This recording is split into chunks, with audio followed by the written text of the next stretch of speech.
maligayang araw guys! So for those of you who are new to my channel, my name is Aya and I'm a Bento mom. I make fun and creative lunchboxes for my daughter Zion. I'm also into gardening and homemaking, and I also love food, travel, and shopping. So if these are the things that interest you, please keep on watching.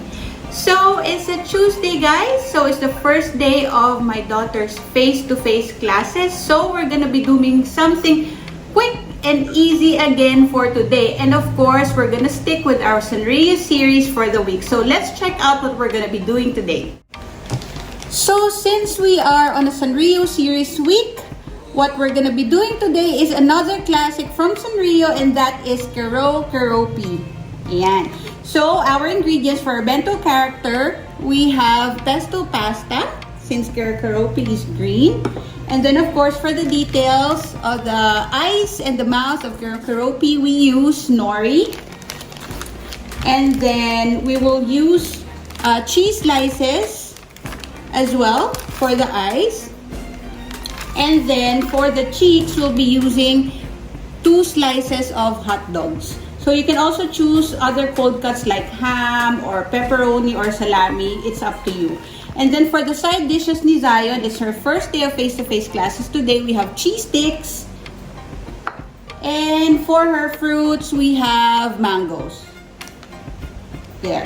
So the first thing that we need to do for this character is basically to just cut the details, because we're already gonna be putting this one inside the bento box. So we're getting the bento box. We're using the Yum Box Panino, so I changed the tray, so this is a new tray.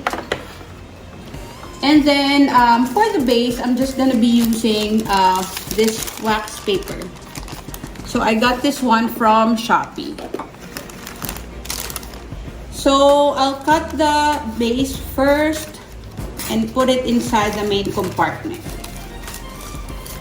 So when you're using a base guys, it's easier to clean the bento box, and also it gives accent to your creation. But if you don't want to put wax paper or a base and just plainly use the Yum Box, that's okay.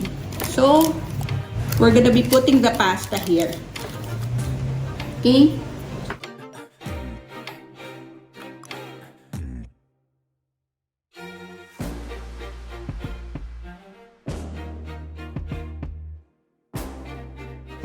And then, ilalagay ko na rin yung sides niya. So, later na natin i-cut yung details. So, here in the middle would be her fruits. So, I'm just gonna put picks here so that she can easily get the fruit. Okay?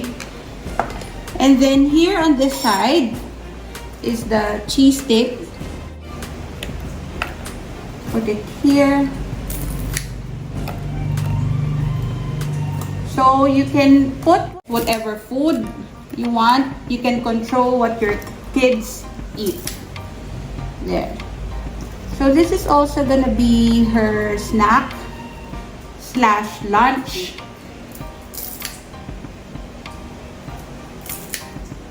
There.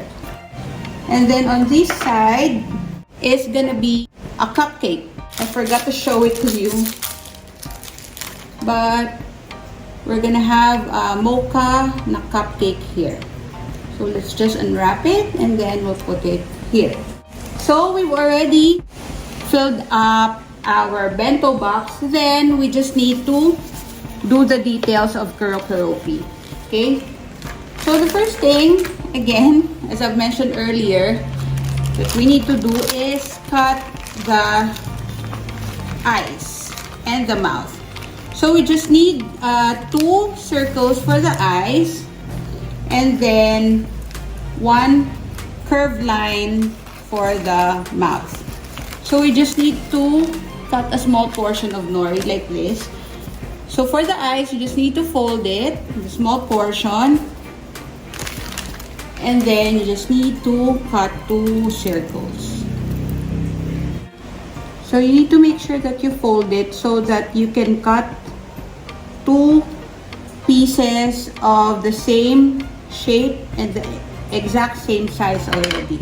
Ayan. So 2 circles. There. And then for the mouth, just cut a triangle and then outline it into a letter V. So this is again one of the easiest to do when you're in a hurry.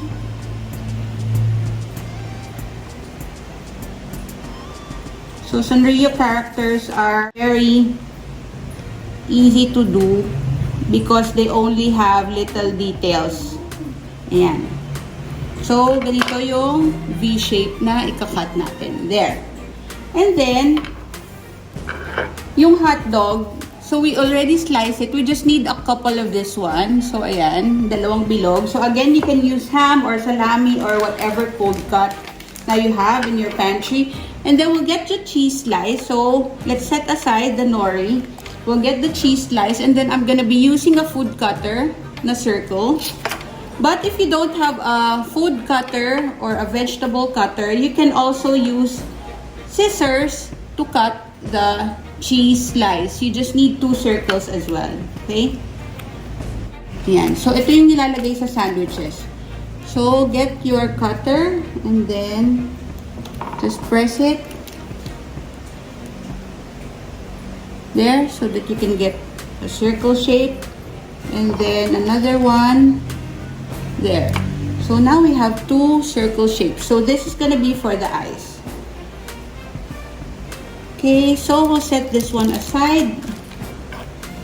And then we're now ready to put details of Keroppi. So we just need to put these 2 circles na cheese here.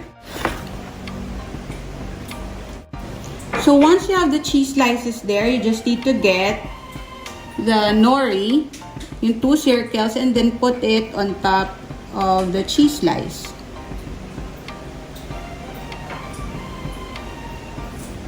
There, like this.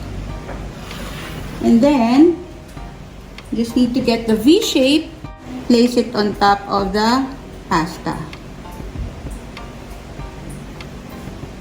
There. And then, yung hot dogs, just need to get 2 pieces of hot dogs here, and then you use it as the cheek. So, this is our finished product. So, if you need to secure the eyes and the hot dogs, so this cheese slice and the hot dogs, you can just put toothpick or you can also use uncooked spaghetti noodle. Yeah, so this is our finished product. There. So, I'm just gonna put bento picks.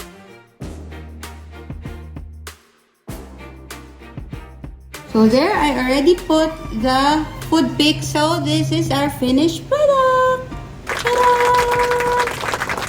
So, very, very quick and easy to do. Yan. So, that's it guys for today's bento creation. I hope you enjoyed what we did. If you did, please like and share this video. And also, please don't forget to subscribe to my channel and hit the notification bell para palagi kayong updated if I have a new video upload. Thank you very much for watching guys. See you on my next vlog. Bye!